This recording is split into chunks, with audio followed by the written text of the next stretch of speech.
Hello, friends. I hope you all are doing well. We all are going through an extraordinary time. Never in our life we have faced such pandemic. Please make sure that you all are using mask properly. Cover your nose and mouth. Make sure your near and dear ones are safe. Every day we hear so many patients are being affected, so many relatives are being affected, and the worst part is we don't know whom we are going to lose. So the only thing which we can do on our part is to take proper precaution. Today I thought I'm going to talk about corona infection and skin. You must have heard that corona infection can have some skin rashes. The data says that 1/5 of the patient can actually have these skin rashes. And these rashes are mainly in form of measles kind of rash, like it happens in any other viral infection, or it can be allergic rash like we get in hives. So if you come across any new skin rash which you never had before during this pandemic, please don't ignore. Do consult your doctor, and your doctor might ask you to do a RT-PCR in order to rule out corona infection. Here I would also like to request, avoid unnecessary medication as much as possible, because sometimes the medicine-induced rash can also mimic this corona rash, and sometimes it becomes very difficult to differentiate in case the patient doesn't remember that they had any medication. So don't ignore any new rash you are getting during this time. If you experience any new rash and it is diagnosed as corona, you need not worry.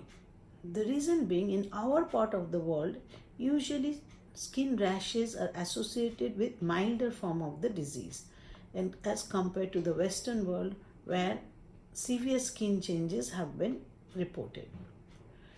These skin rashes which we get, they usually start subsiding in 5 to 7 days time, and they form some scales which can actually be removed with using moisturizer.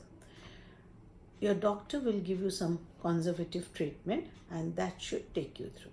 So don't panic if you experience any new rash.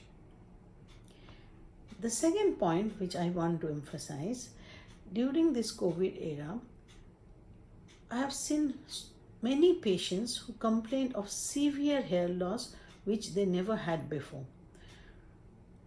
We all know that any severe illness can damage our hair follicles, and usually after 2-3 months the hair falling start.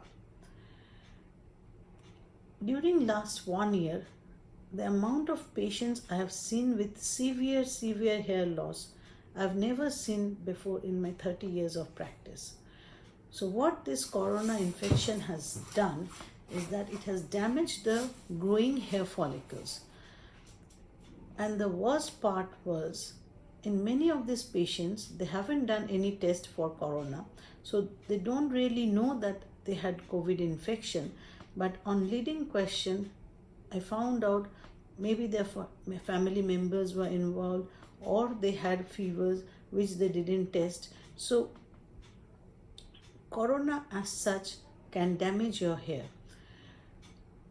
If you have this corona infection, it's not that you can much do to prevent this hair loss, but what I want to emphasize that don't panic if you're experiencing such hair loss.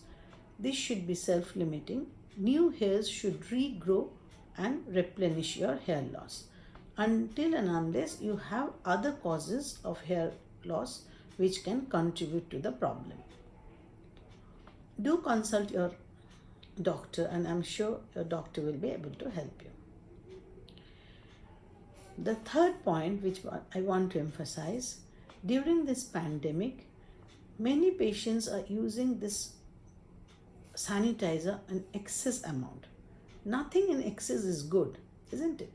So what this sanitizer does, it defats our skin. It is basically an alcohol. So the more alcohol you are using, more your skin is getting defatted.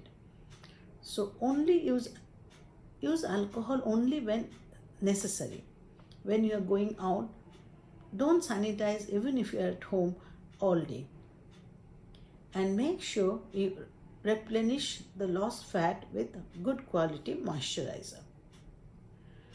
And last but not the least, which I want to tell you today, every day I get many calls asking me, "Doctor, can I have my vaccine?"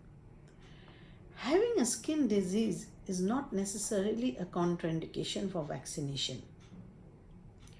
If you have any active viral disease like chickenpox or herpes zoster, or you are having very active allergy which is not yet controlled with medication, maybe you have to defer your vaccination for a couple of weeks. But as such, having a skin problem is not a contraindication for vaccine. So stay safe. Bye for now.